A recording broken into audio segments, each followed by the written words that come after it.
अस्सलामु अलैकुम वरहमतुल्लाहि वबरकातुहू। इन्नल हम्दुलिल्लाह नहमदुहु नस्तईनुहु नस्तगफिरुहु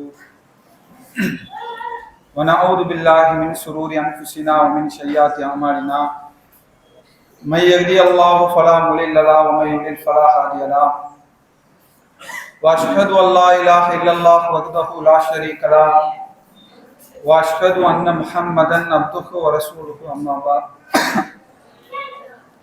या अय्युहन नास इत्तक़ू रब्बकुमुल्लज़ी खलक़कुम मिन नफ्सिन वाहिदा व खलक़ मिनहा ज़ौजहा व बस्स मिनहुमा रिजालन कसीरन व निसाअ वत्तक़ुल्लाहल्लज़ी तसाअलून बिही वल अर्हाम इन्नल्लाह कान अलैकुम रक़ीबा। எல்லா புகழும் புகழ்ச்சியும் அல்லாஹ் ஒருவனுக்கே உரித்தாகட்டுமாக.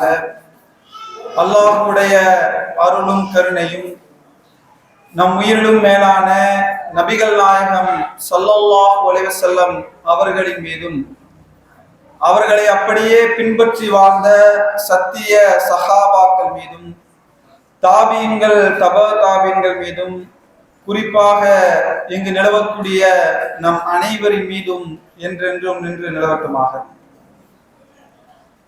பேரன்புக்குரிய எல்லாம் வல்ல அல்லாஹ்வின் நல்லடியார்களே, அல்லாஹ்வுடைய மாபெரும் கிருபையினால் பிறர் நலம் நாடுவோம் அறக்கட்டளையின் சார்பாக ரமலானை வரவேற்போம் என்கிற தர்பியா நிகழ்ச்சியிலே நாம் எல்லாம் இங்கே ஒன்று கூடியிருக்கிறோம். இந்த தர்பியா நிகழ்ச்சியிலே ரமலானும் குரானும் என்கிற தலைப்பை எனக்கு தந்திருக்கிறார்கள். அன்புள்ள சகோதர சகோதரிகளே, அல்லாஹ் ரப்புல் ஆலமீன் இந்த உலகத்தை படைத்து 12 மாதங்களாக நமக்கு ஆக்கியிருக்கிறார். அந்த 12 மாதங்களில் 4 மாதங்களை அல்லாஹ் புனித மாதமாக ஆக்கியிருக்கிறார். அந்த 4 மாதங்களில் அதிகமாக சிலாகித்து சொல்லக்கூடிய அதிகமான நன்மைகளை பெற்றுத்தரக்கூடிய மாதமாக ரமலானுடைய மாதத்தை அல்லாஹ் ரப்புல் ஆலமீன் சொல்லி காட்டுகிறார்.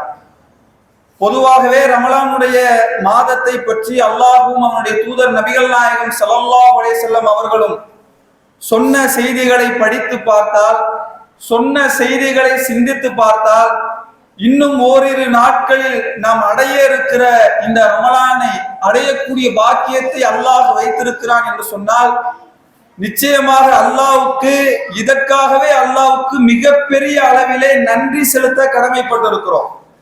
ஏனென்று கேட்டால், கடந்த ரமலானை அடைந்த எத்தனையோ ஆயிரக்கணக்கான மக்கள் இந்த ரமலானை அடையக்கூடிய பாக்கியம் கிடைக்கவில்லை.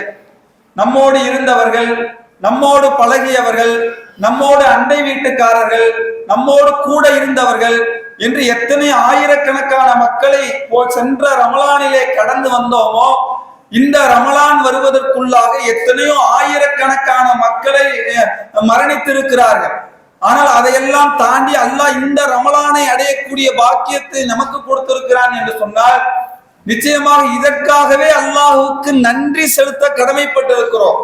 ஏனென்று கேட்டால், அந்த அளவுக்கு ரமலானுடைய மாதத்தை பற்றி அவ்வளவு தூரம் அல்லாஹ் சிலாகித்து பேசுகிறார். அந்த அளவுக்கு நபிகள் நாயகம் ஸல்லல்லாஹு அலைஹி வஸல்லம் அவர்கள் ரமலான் மாதத்தை பற்றி திரும்ப திரும்ப அதை புனிதப்படுத்தி அதை சொல்லி காட்டுகிறார்கள். எந்த அளவுக்கு சொல்லுகிறார்கள் என்று கேட்டால், நபிகள் நாயகம் ஸல்லல்லாஹு அலைஹி வஸல்லம் அவர்கள் சொன்னார்கள், ரமலான் மாதம் வந்துவிட்டால் சுவனத்தினுடைய வாசலை அல்லாஹ் திறந்து விடுகிறான். ரமலான் மாதம் வந்துவிட்டால் நரகத்தினுடைய வாசலை அல்லாஹ் அடைத்து விடுகிறான். ரமலான் மாதம் வந்துவிட்டால் ஷைத்தான்களை அல்லாஹ் விலங்கிட்டு விடுகிறான் என்று நபிகள் நாயகம் ஸல்லல்லாஹு அலைஹி வஸல்லம் அவர்கள் சொன்னார்கள். அப்ப சிந்திச்சு பாருங்க, எந்த அளவு இந்த மாதத்திலே அல்லாஹ் நன்மையை அதிகமாக தந்திருந்தான் என்று சொன்னால், சுவனத்தினுடைய வாசலை அல்லாஹ் திறக்கிறான் என்று சொல்லுவார்கள். பொதுவாக இந்த செய்தியை நாம் எப்படி புரிந்து கொள்ளுகிறோம் என்று கேட்டால், ரமலான் மாசத்துல யாராவது மரணிச்சுட்டா நேரடியாக அவர்கள் சுவனம் நுழைந்து விடுவார்கள். அந்த மாசத்துல யாராவது மரணிச்சு விட்டா அவர்கள் நரகம் நுழைய மாட்டார்கள். ஷைத்தான்கள் அந்த மாதத்திலே ஒன்றும் செய்ய முடியாது என்று புரிந்து கொள்ளுகிறோம்.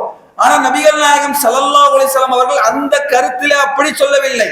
ரமலான் மாதம் சுவனத்தினுடைய வாசல் திறக்கப்படும் என்று கேட்டால், அந்த மாதத்திலே நீங்கள் செய்யக்கூடிய அமல்கள் மூலமாக, நீங்கள் செய்யக்கூடிய தொழுகையின் மூலமாக, நீங்கள் செய்யக்கூடிய திக்ர்கள் மூலமாக, நீங்கள் ஓதக்கூடிய குர்ஆன் மூலமாக சுவனத்தினுடைய வாசலை எளிமையான முறையிலே திறந்து விடலாம், நரகத்தின் வாசலை எளிமையான முறையிலே அடைத்து விடலாம், சைத்தான்களுக்கு நீங்கள் எளிமையான முறையிலே விலங்கிட்டு விடலாம் என்று சொன்னார்கள்.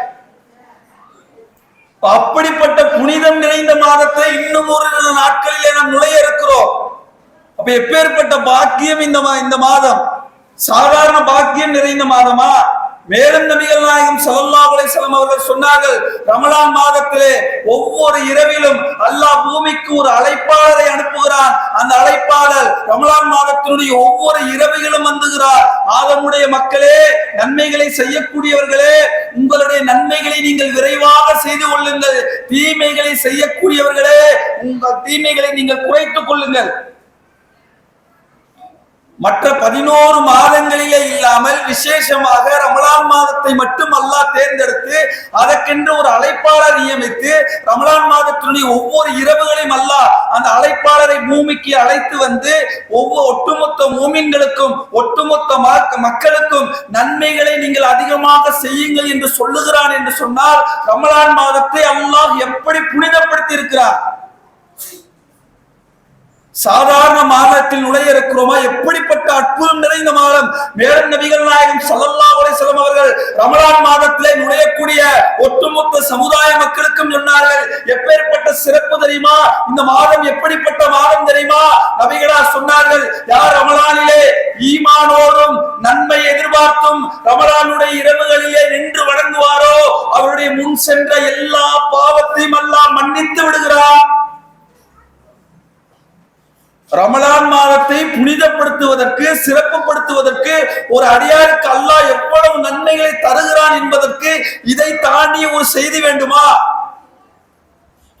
வயசு 50 கடந்துட்டோம், 60 கடந்துட்டோம், 60 வருடத்திலே எவ்வளவு தவறுகள், எவ்வளவு பாவங்களை செய்திருப்போம். நபிகளார் அத்தனை மக்களுக்கும் சொல்லுகிறார்கள், உங்கள் பாவங்கள் மன்னிக்கப்பட வேண்டுமா? உங்களிடத்திலே 2 நியத்து இருக்க வேண்டும். என்ன நியத்து? ரமலான் மாதம் வருகிறது, ரமலான் மாதத்தினுடைய இரவுகள் வருகிறது. ரமலான் மாதத்து இரவு நேரத்தில் நின்று எப்படியாவது அல்லாஹ்வை நெருங்க வேண்டும், அல்லாஹ்விடத்திலே கையேந்த வேண்டும், அல்லாஹ்விடத்திலே மன்றாட வேண்டும், அல்லாஹ்விடத்திலே பாவ மன்னிப்பு பெற வேண்டும் என்று சொல்லி யார் ரமலானுடைய மாதத்தினுடைய இரவு நேரங்களிலே நின்று வணங்குவாரோ, நீங்கள் 70 வயதை கடந்திருக்கிறீர்கள், 69 வருட பாவத்தை அல்லாஹ் மன்னிக்கிறார். 50 வயசை கடந்திருக்கீங்க, 49 வருட பாவத்தை அல்லாஹ் மன்னிக்கிறார். எப்பேற்பட்ட மாதம் பாருங்கள்! கடந்த ரமலானை அடைந்து எத்தனையோ ஆயிரக்கணக்கான மக்கள் மரணித்திருக்கிறார்களே, இது போல பாவங்களை மன்னிப்பதற்கான ஒரு வாய்ப்பு கிடைக்குமா?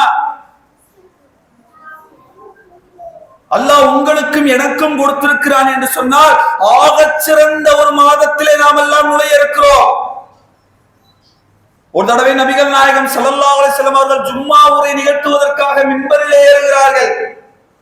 முதல் படியிலே ஏறும் பொழுது ஆமீன் என்று சொல்லுகிறார்கள், 2வது படியிலே ஏறும் பொழுது ஆமீன் என்று சொல்லுகிறார்கள், 3வது படியிலே ஏறும் பொழுதும் ஆமீன் என்று சொல்லுகிறார்கள். அந்த ஜும்மா உரை முடிந்த பிறகு சகாபாக்கள் எல்லாம் நபிகள் நாயகம் ஸல்லல்லாஹு அலைஹி வஸல்லம் அவரிடத்திலே வந்து கேட்கிறார்கள், அல்லாஹ்வுடைய தூதரே, ஆமீன் ஆமீன் என்று சொன்னீர்களே, என்ன காரணம்? நபி ஸல்லல்லாஹு அலைஹி வஸல்லம் அவர்கள் சொன்னார்கள், வேறொன்றும் இல்லை, என்னிடத்திலே ஜிப்ரீல் வந்தார், 3 துஆக்களை கேட்டார். முதலாவதாக அவர் கையேந்தி அல்லாஹ்விடத்திலே கேட்டார், யாருக்கெல்லாம் வயது முதிர்ந்த பெற்றோர்கள் இருந்தும் அந்த பெற்றோரின் மூலமாக சுவனம் செல்லவில்லையோ அவன் நாசமடையட்டும், அவனுடைய மூக்கு மண்ணை கவட்டும் என்று கேட்டார். நான் ஆமீன், அப்படியே ஆகட்டும் என்று சொன்னேன். 2வதாக கேட்டார், யார் என்னுடைய பெயர் சொல்லப்படும் பொழுது, நபிகள் நாயகம் ஸல்லல்லாஹு அலைஹி வஸல்லம் அவருடைய பெயர் சொல்லப்படும் பொழுது யாரெல்லாம் ஸலவாத்து சொல்லவில்லையோ அவனுடைய மூக்கு மண்ணை கவ்வட்டும், அவன் நாசமடையட்டும் என்று கேட்டார். நான் ஆமீன், அப்படியே ஆகட்டும் என்று சொன்னேன். 3வதாக கேட்டார், யாரெல்லாம் ரமலான் மாதத்தை அடைந்தும் அந்த பாக்கியம் கிடைத்தும் அந்த ரமலான் மாதத்திலே ஒருவருடைய பாவங்கள் மன்னிக்கப்படவில்லையோ அவன் நாசமடையட்டும், அவனுடைய மூக்கு மண்ணை கவ்வட்டும் என்று கேட்டார். நான் ஆமீன், அப்படியே ஆகட்டும் என்று சொன்னேன்.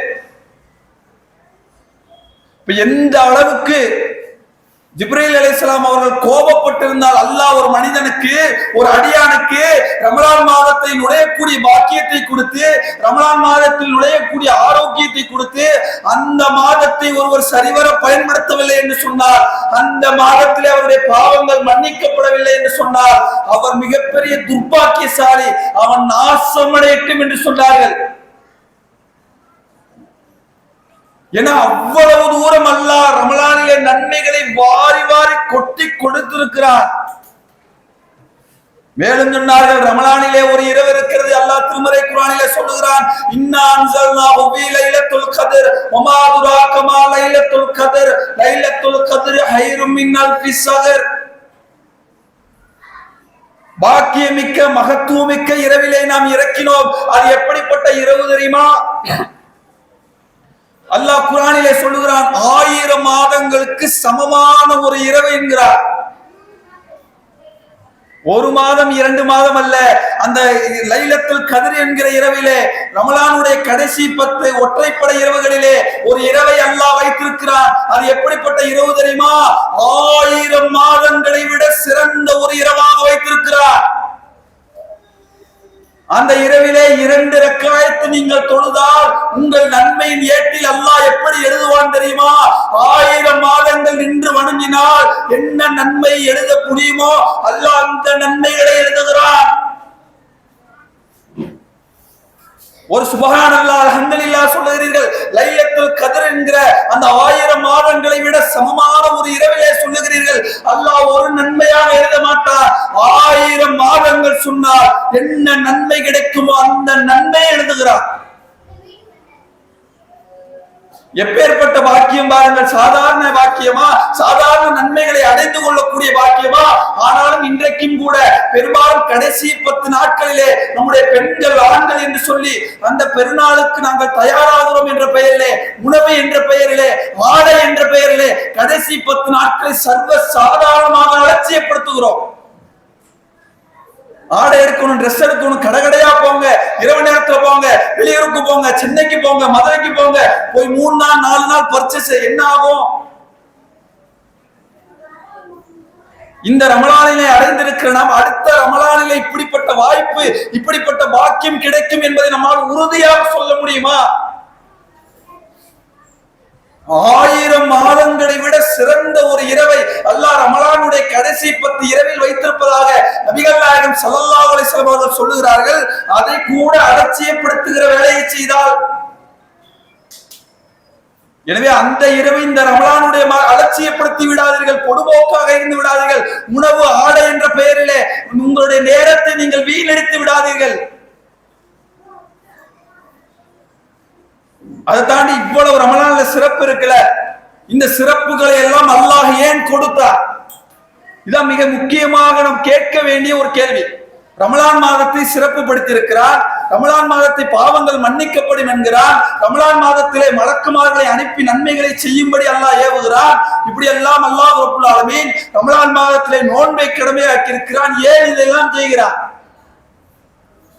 ரமலான் மாதத்தை ஏன் அல்லாஹ் புனிதப்படுத்துகிறார்? வேறொன்றும் காரணம் இல்லை. அல்லாஹ் திருமறை குர்ஆனில் அவனே காரணத்தை சொல்லுகிறார். ரமலான் மாதம் ஏன் சிறந்த மாதம் தெரியுமா? ஷஹ்ர ரமலான் அல்லதி உன்ஸில ஃபீஹில் குர்ஆன் வ ஹுதல் லின்னாஸ் வ பையினாத்தி மினல் ஹுதா வல் ஃபுர்கான். ரமலான் மாதம் எத்தகைய மாதம் என்று கேட்டால், மனிதர்களுக்கு நேர் வழிகாட்டியாக இருக்கக்கூடிய, நன்மை தீமைகளை பிரித்து காட்டக்கூடிய குர்ஆன் அருளப்பட்ட மாதம்.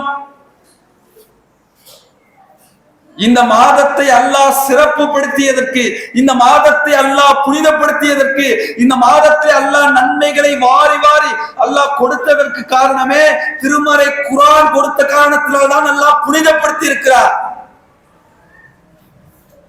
அந்த திருமறை குர்ஆனோடு நம்மிலே எப்படியான தொடர்பிலே இன்றைக்கு நாம் இருக்கிறோம்? குர்ஆனை எடுத்து ஓதத் தெரிந்த மக்கள் இன்றைக்கு எத்தனை பேர் இருக்கிறோம்? அப்படியே ஓதத் தெரிந்த மக்கள் கூட குர்ஆனோடு தினசரி தொடர்பில் இருக்கக்கூடிய மக்கள் எத்தனை பேர் இருக்கிறோம்? நாளை மறுமையிலே இந்த திருமறை குர்ஆன் நபிகள் நாயகம் ஸல்லல்லாஹு அலைஹி வஸல்லம் சொன்னார்களே, யாருடைய வீடுகளில் எல்லாம் சூரா பக்ரா ஓதப்படுகிறதோ, சூரா ஆல இம்ரான் ஓதப்படுகிறதோ, நாளை திருமறை குர்ஆன் அவர்களுக்காக அல்லாஹ்விடத்திலே பரிந்து பேசுமா? மறுமையிலே நமக்காக யாரும் பரிந்து பேச முடியாது. அண்ணன் பேச முடியாது, தம்பி பேச முடியாது, கணவன் பேச முடியாது, மனைவி பேச முடியாது. ஏன்னா அல்லாஹ் சொல்லுகிறான், யௌம யஃபிருல் மர்உ மின் அஹி வ உம்மிஹி வ அபீஹி வ ஸாஹிபத்திஹி வ பனி. உறவுகளை ஒருவரை விட்டு ஒருவர் ஓட்டம் பிடிப்பார்கள் என்கிறார்.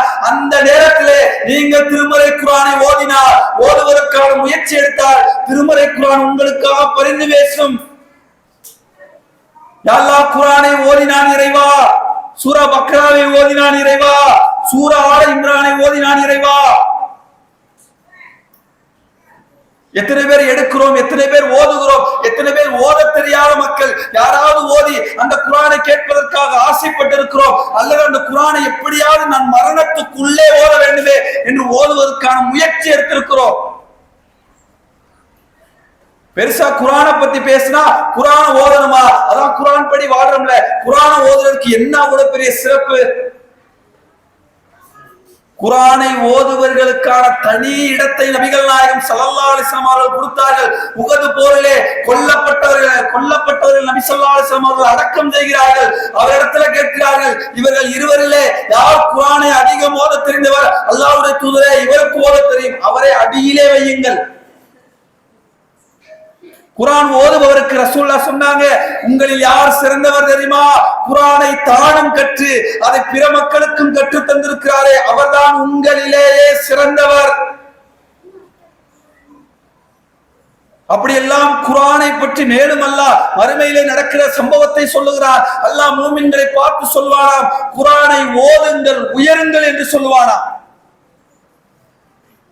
உலகத்தில் வாழும் பொழுது குர்ஆனை ஓதுவதற்கான முயற்சி இல்லை. நான் கேட்கிறேன், 50 வயது 60 வயதை கடந்திருக்கிறனா இன்றைக்கு கைகளிலே மொபைல் போனிலே ஆண்ட்ராய்டு என்ற பெயரிலே டச்சிலே சர்வ சாதாரணமாக 70 வயது மதிக்கத்தக்க பெண்கள் கூட பயன்படுத்துகிறோமே, ஆரம்பத்தில் அதை பயன்படுத்துவதற்கான அறிவு இருந்ததா? ஆரம்ப காலத்துல கையில ஒரு பட்டன் போன், பச்சை கலர் சிவப்பு கலர் 2 பட்டனை விட்டா ஒண்ணுமே தெரியாது. அதை தாண்டினோம், டச்சை தாண்டினோம். இன்றைக்கு நம்மளே எடுத்து ஆண்ட்ராய்டு போன்ல வீடியோ கால் போடுகிற அளவுக்கு அந்த இங்கிலீஷ் என்றால் ஏபிசிடினா என்னன்னே தெரியாம இருந்தவர்கள் கூட சர்வ சாதாரணமாக இன்றைக்கு மொபைலை பயன்படுத்துகிறோமே. அதுபோல குர்ஆனை எடுத்து வைத்து அந்த குர்ஆனை ஓத வேண்டுமே, குர்ஆனை படிக்க வேண்டுமே, குர்ஆன் கருத்துக்களை சிந்திக்க வேண்டுமே என்று குர்ஆனை ஓதுவதற்கான முயற்சி எடுத்தவர்கள் எத்தனை பேர்? நான் முயற்சியை மட்டும் கேட்கிறேன், நம்மளால முடியாது என்று ஒதுக்கியவர்கள் எத்தனை பேர்? நபிகளார் சொன்னார்கள், அலிஃப் லாம் மீம், குர்ஆனை யார் ஓதுவார்களோ ஒவ்வொரு எழுத்துக்கும் 10 நன்மை என்று சொன்னார்கள். அலிஃப் லாம் மீம் என்று சொன்னால் 10 நன்மை அல்ல, அலிஃபுக்கு 10 நன்மை, லாமுக்கு 10 நன்மை, மீமுக்கு 10 நன்மை. எடுத்து ஓதுகிறீர்கள் வீடுகளிலே, ரமலான் வந்து விட்டது, எடுத்து ஒரு 5 பக்கத்தை ஓதுறீங்க, எத்தனை எழுத்துக்கள் இருக்கும்? உங்கள் மீசான் தராசிலே நன்மையிலே எவ்வளவு நன்மைகளை அல்லாஹ் வரவு வைப்பார். எடுத்திருக்கிறோம், முயற்சி எடுத்திருக்கிறோமா? குர்ஆனை இப்படி மரணிப்பதற்குள்ள எப்படியாவது குர்ஆனை கற்றுக்கொள்வேன், குர்ஆனை ஓத தெரியாமல் என் மரணம் இருக்காது, யா அல்லாஹ் குர்ஆனை ஓதுவதற்கான முயற்சியை கொடு, கையேந்தி அழுது அல்லாஹ்விடத்துல கேட்டிருப்போமா? குர்ஆன்னா என்னங்க? எல்லார் வீட்டிலும் குர்ஆன் இருக்கிறது. எப்படி இருக்கிறது? மேல அலமாரியில ஒரு ஓரத்துல, மரணித்தவர் வீட்டில ஒரு மரணித்து விட்டார் என்று சொன்னால் அவரை சுற்றி ஏதோ ஒரு நாளிலே ஓதப்படக்கூடிய மந்திர வேதமாக மாற்றி இருக்கிறோம். அவ்வளவுதான் குர்ஆனுக்கும் நமக்கும் உள்ள தொடர்பு. நீங்கள் நன்றாக சிந்திச்சு பாருங்க, கையிலே போன் வைத்திருக்கிறோம், 10 நிமிஷத்துக்கு ஒருக்கா என்ன மெசேஜ் வந்துருச்சு, எத்தனை தடவை அதை எடுத்து பார்க்கிறோம். குர்ஆனை ஓத தெரிந்து ஒரு நாளைக்கு 2 பக்கத்தை 3 பக்கத்தை 4 பக்கத்தை என்ன அல்லாஹ்வுடைய வேதம், அல்லாஹ் இடத்துல பேசிய வேதம், என்னால் முடிந்த அளவு ஓதுவேன். கவலைப்பட்டு பயந்து அல்லாஹ் ஓதுறதுக்கான முயற்சிகளை கொடு. அதை தாண்டி குர்ஆனை படிப்பதற்கு, குர்ஆனை சிந்திப்பதற்கான ஒரு நேரம். இன்னைக்காவது குர்ஆனை எடுத்து வச்சு படிச்சு சிந்திச்சு யாராவது ஓத கேட்டிருப்போமா? ஒரு தடவை நபிகள் நாயகம் ஸல்லல்லாஹு அலைஹி வஸல்லம் அவர்கள் அப்துல்லா பின் மஸ்ஊத் ரலியல்லாஹு அவர்களை அழைக்கிறார்கள். அழைத்து சொல்லுகிறார்கள், அப்துல்லா பின் மஸ்ஊத் அவர்களே, எனக்காக நீங்கள் குர்ஆனை ஓதி காட்டுங்கள். அவர் சொல்லுகிறார், அல்லாஹ்வுடைய தூதரே, குர்ஆன் உங்களுக்கு தானே அருளப்படுகிறது, நான் ஓதி காட்ட வேண்டுமா என்று கேட்கிறார். இல்லை இல்லை, நீங்கள் ஓதி இன்றைக்கு நான் கேட்க வேண்டும் என்று ஆசைப்படுகிறேன் என்று ரசூலுல்லாஹ் தன்னுடைய விருப்பத்தை தெரிவிக்கிறார்கள். குர்ஆனை ஓதுகிறார். திருமறை குர்ஆனுடைய 4வது அத்தியாயமான சூரத்து நிசா என்கிற அத்தியாயத்தை ஓதுகிறார். அந்த அத்தியாயத்தை ஓதிக்கொண்டே வருகிறார். அந்த அத்தியாயத்திலே 41வது வசனத்தை அடைகிறார். ஃபகைஃப இதா ஜஅனா மின் குல்லி உம்மத்தின் ஷஹீதின் வஜஅனா பிக ஹாஉலாஹி ஷஹீதா என்கிற வசனத்தை அடைகிறார். ரசூலுல்லாஹ் அவரை பார்த்து சொன்னார்கள், நிறுத்துங்கள். நிறுத்திவிட்டு நபிகள் நாயகம் ஸல்லல்லாஹு அலைஹி வஸல்லம் அவர்களை பார்க்கிறார்கள். அல்லாஹ்வுடைய தூதர் அழுதார்கள். எப்படி தெரியுமா? தாடிகள் நனைகின்ற அளவுக்கு அல்லாஹ்வுடைய தூதர் அழுகிறார்கள். ஏன் அழுதார்கள் தெரியுமா? அல்லாஹ் அந்த வசனத்திலே என்ன சொன்னான் தெரியுமா? அல்லாஹ் அந்த வசனத்திலே மறுமை நாளிலே நபிகள் நாயகம் ஸல்லல்லாஹு அலைஹி வஸல்லம் அவர்களை பார்த்து கேட்கக்கூடிய வசனம், நபியே, ஒவ்வொரு சமுதாயத்துக்கு எதிராக ஒரு சாட்சியாளரை கொண்டு வருவோம். உங்கள் சமுதாயத்துக்கு உங்களை எதிராக சாட்சியாக கொண்டு வந்தார் இந்த சமுதாயத்தினுடைய நிலைமை எப்படி இருக்கும் என்று சொல்லி நபிகள் நாயகம் ஸல்லல்லாஹு அலைஹி வஸல்லம் அவர்களை பார்த்து அல்லாஹ் கேட்கிறார். மறுமையிலே நடைபெறக்கூடிய அந்த காட்சிகளை நினைத்து ரசூலுல்லாஹ்க்கு தாடிகள் நனைகிற அளவுக்கு அழுதார்கள். எப்படியெல்லாம் இந்த சமுதாயத்தை நேசித்தார்கள், எப்படியெல்லாம் இந்த சமுதாயத்துக்காக உழைத்தார்கள். அந்த சமுதாயத்துக்கு எதிராக நான் சாட்சியாக இருக்க போகிறேனா? நான் கேட்கிறேன். இன்றைக்கு திருமறை குர்ஆனை கையிலே வைத்திருக்கிறோம். அல்லாஹ்வுடைய வேதம் என்று ஊரெல்லாம் தம்மட்டம் அடிக்கிறோம், இறை வேதம் என்று பேசுகிறோமே. இன்றைக்காவது ஒரு நாள் வீட்டிலே தனிமையிலே அமர்ந்து திருமறை குர்ஆனை எடுத்து படித்து சொர்க்கத்தை பார்த்து அல்லாஹ் பேசுகிறாரே, அந்த சொர்க்கத்தை பற்றி படித்து ஆனந்த கண்ணீர் விட்டவர்கள் எத்தனை பேர்?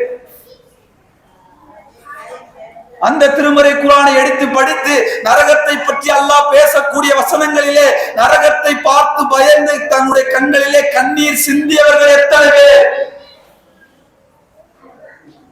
எடுத்து வச்சு என்னைக்காவது குர்ஆனை எடுத்து வச்சு அழுதுருப்போமா?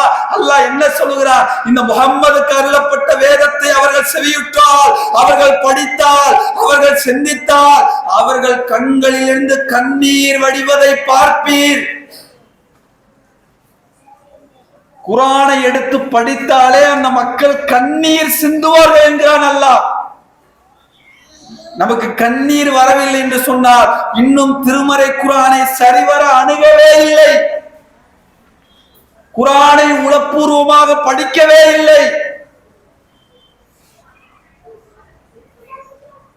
நபிகள் நாயகம் ஸல்லல்லாஹு அலைஹி வஸல்லம் அவர்களை விட்டு விடுங்கள், இஸ்லாத்தை ஏற்றுக்கொள்ளாத மக்களிடத்திலே குர்ஆன் எப்படி கண்ணீர் வர வைத்தது தெரியுமா? நபிகள் நாயகம் ஸல்லல்லாஹு அலைஹி வஸல்லம் அவர்கள் காலத்திலே சில மக்கத்து நபித்தோழர்கள் மக்காவிலே வாழ முடியாமல் அபிசீனியாவுக்கு செல்கிறார்கள். போனா நபி ஸல்லல்லாஹு அலைஹி வஸல்லம் அவர்கள் காலத்தில் இருந்த மக்கத்து குறைஷிகளும் அங்கே சென்று விடுகிறார்கள். போய் மன்னர் நஜ்ஜாசி இடத்திலே நபித்தோழர்களை பற்றி தப்பும் தவறுமாக, இவர்கள் முஸ்லிம்களும் இல்லை, இவர்கள் புதிய மதத்தை கொண்டு வந்திருக்கிறார்கள், உங்களுடைய கிறிஸ்தவ மதமும் இல்லை, சிலை வணக்கமும் இல்லை, அவர்கள் உங்கள் நாட்டிலே நீங்கள் ஏற்றி விடார்கள் என்று மன்னர் நஜ்ஜாசி இடத்திலே பேசுகிறார்கள். பேசினா மன்னர் நஜ்ஜாசி அழைக்கிறார். ஜாஃபர் ரலியல்லாஹு அவர்களிடத்திலே விசாரிக்கிறார். ஜாஃபர் ரலியல்லாஹு அவர்கள் ஒரு சிறிய ஒரு உரையை நிகழ்த்துகிறார். வரலாற்றிலே பொன்னெழுத்துக்களால் குறிக்கப்பட வேண்டிய உரை. அதிலே அவர் சொல்லுகிறார், நாங்கள் எல்லாம் சிலை வணக்கத்திலே இருந்தோம், அறியாமை காலத்திலே இருந்தோம், உறவுகளை துண்டித்து வாழ்ந்தோம், விபச்சாரத்திலே ஈடுபட்டிருந்தோம். அல்லாஹ் எங்களிடத்திலே தூதரை அனுப்பினான், அல்லாஹ்வை தவிர யாரையும் வணங்க கூடாது என்று எங்களுக்கு சொன்னார், உறவுகளோடு சேர்ந்து வாழ வேண்டும் என்று எங்களுக்கு சொன்னார். இதையெல்லாம் ஒரு சிறிய உரை நிகழ்த்திவிட்டு இறுதியாக மன்னர் நஜ்ஜாசி ஜாஃபர் ரலியல்லாஹு அவரிடத்துல கேட்கிறார், ஏதோ குர்ஆன் என்று ஏதோ சொன்னீர்களே, அந்த குர்ஆனிலே ஏதாவது வசனம் தெரியுமா, ஓதி காட்ட முடியுமா என்று ஜாஃபர் ரலியல்லாஹு அவரிடத்துல கேட்கிறார். அவர் ஓதுகிறார், சூரா மரியமை எடுத்து ஓதுகிறார். காஃபா ஐன் சாத் என்று அந்த சூரா மரியத்தை எடுத்து ஓதுகிறார். அந்த அத்தியாயத்தை ஓத ஓத வரலாற்றிலே எழுதியிருக்கிறார்கள். எந்த அளவு தெரியுமா, மன்னர் நஜ்ஜாசி அழுகிறார்கள், சுற்றி இருந்த சபையோர் அனைவரும் அழுகிறார்கள். எந்த அளவுக்கு என்று கேட்டால், கையிலே குறிப்பிடுவதற்காக ஏடு வைத்திருக்கிறார், ஏடுகள் நனைகின்ற அளவுக்கு அழுகிறார். நான் கேட்கிறேன், இப்பொழுதுதான் முதலாக மன்னர் நஜ்ஜாசியும் சுற்றி இருந்த அமைச்சர்களும் முதலாக குர்ஆன் வசனத்தை கேட்கிறார். கேட்ட மாத்திரத்திலே தன்னை அறியாமல் கண்ணீர் சிந்தி அழுதார்கள் என்று சொன்னால் குர்ஆனுடைய தாக்கம் எப்படி இருந்தது? குர்ஆனை உண்மை வேகமாக, சத்திய வேகமாக, இறைவனிடமிருந்து வந்த வேகமாக நம்பிய காரணத்தினால்தான் அவர்களால் அழுகை வந்தது. எனவே அப்படிப்பட்ட திருமறை குர்ஆனை கையிலே வைத்திருக்கிற நாம் குர்ஆனோடு ஒரு தொடர்பை நீங்கள் ஏற்படுத்துங்கள். ஏனென்று கேட்டால், ரமலான் மாதத்திலே இவ்வளவு சிறப்புகளை அல்லாஹ் சொன்னதற்கான காரணமே இந்த மாதத்திலே குர்ஆனை அல்லாஹ் இறக்கி இருக்கிறான். அதுதான் காரணம், அந்த வேதம் தான் காரணம். எனவே அந்த வேதத்தை கையிலே வைத்திருக்கிற நாம் ஏதோ ஒரு மூலையில, ஏதோ ஒரு பரன்ல, ஏதோ நமக்கும் அந்த வேதத்துக்கும் சம்பந்தம் இல்ல, ஏதோ ஒரு ஆலிம்சா ஓதுவாரு, ஏதோ ஒரு 7 வருஷம் படிச்சவர் ஓதுவாரு, ஏதோ ஒரு 10 வருஷம் படித்தவர் விளக்கம் சொல்லுவார், நமக்கும் அந்த குர்ஆனுக்கும் சம்பந்தம் இல்லை என்று ஒதுங்கி விடாதீர்கள். உங்கள் ஒவ்வொருவரிடத்திலும் அல்லாஹ் பேசியிருக்கிறான். அந்த குர்ஆனை எடுங்கள், அந்த குர்ஆனை ஓதுங்கள், அந்த குர்ஆனை சிந்தியுங்கள். அந்த குர்ஆன் தான் நாளை மறுமையிலே நமக்காக பரிந்து பேச இருக்கிறது. அப்படியான குர்ஆனோடு தொடர்புள்ள மக்களாக அல்லாஹ் ரப்பல் ஆலமீன் உங்களையும் என்னையும் ஆக்கி அருள வேண்டும் என்று கூறி என்னுடைய இந்த உரையை நிறைவு செய்கிறேன். அஸ்ஸலாமு அலைக்கும் வரஹ்மத்துல்லாஹி வபரகாத்துஹு.